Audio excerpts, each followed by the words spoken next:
moms, god moms, play moms, bonus moms, auntie moms, grandmoms, moms to be, moms in waiting, whatever your title may be, I personally want to welcome you to our Rotten Lemons community.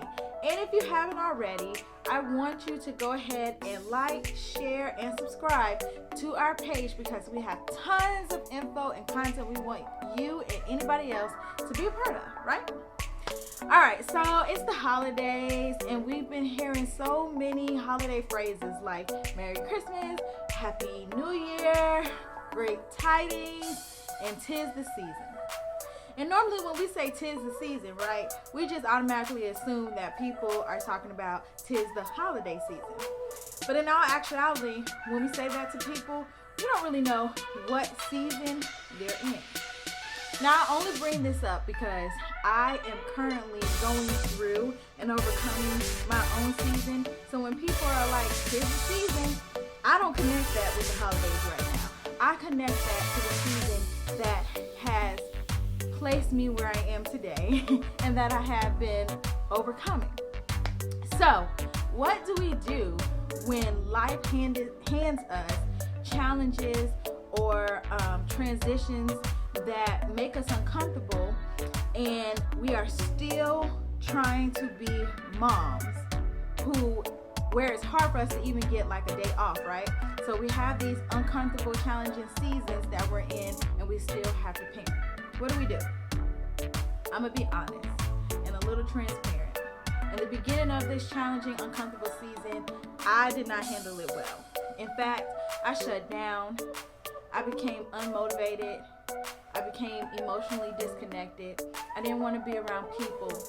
And it really wasn't until I did these 3 things that I found myself moving out of this season, or out of this slump, I should say, and starting to get my grounding.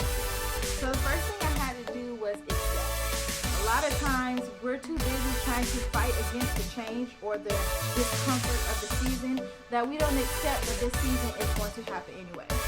So when I accepted that I was going through this challenge or this change or this transition, whatever you want to call it was easier for me to become problem, solving minded to be able to begin to pick up the pieces of what I felt had shattered in my life. The next thing I had to do was admit to myself that I was not okay. Everybody was asking me, was I okay? And I was constantly telling them, I'm fine. And for a little bit of a period, I did feel fine. Until one day I crumbled. And then I admitted I was not fine. I was not okay.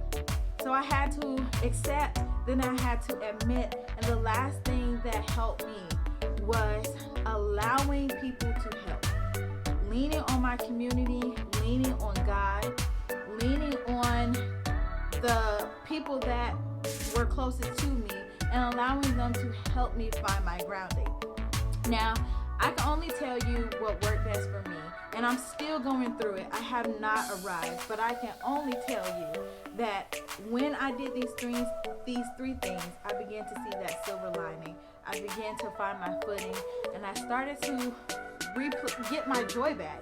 Like my joy began to replenish, and I finally can see the light at the end of the tunnel.